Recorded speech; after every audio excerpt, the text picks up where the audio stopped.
కాషివాసాకి కరీవా nuclear power plant. నేను చెప్పింది ఏదో చిన్న విషయం కాదండి. The largest nuclear power plant in the world. 2011 Fukushima nuclear disaster తర్వాత అదే ప్లేస్ లో రీఎస్టాబ్లిష్ అయినటువంటి న్యూక్లియర్ పవర్ ప్లాంట్ పేరే ఇది, Kashiwazaki Kariwa nuclear power plant. High capacity, high potential ఉన్నటువంటి న్యూక్లియర్ రియాక్టర్. అది నిన్ననే అంటే జనవరి 21 రోజు ఎస్టాబ్లిష్ చేశారు, ఈ రోజు క్లోజ్ చేసేసారు.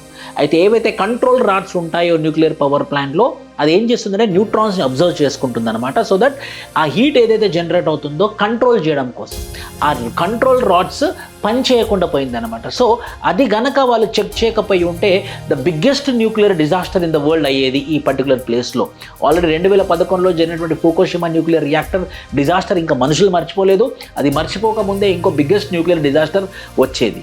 సో ఖచ్చితంగా గవర్నమెంట్ ఆఫ్ ఇండియా ఈ nuclear reactors and nuclear power production చేసేటప్పుడు చాలా జాగ్రత్తగా ఉండాలి. మనం కూడా రీసెంట్గా శాంతి బిల్ అని తీసుకొని వచ్చి ఈ శాంతి బిల్ ద్వారా న్యూక్లియర్ పవర్ ప్రొడక్షన్లో ప్రైవేట్ పీపుల్ని కూడా అలౌ చేశామన్నమాట. సో ఖచ్చితంగా చాలా జాగ్రత్తలు, రెగ్యులేషన్స్ తీసుకోవాల్సిన అవసరం ఎంతైనా ఉంటుంది in production of electricity through nuclear power. Thank you.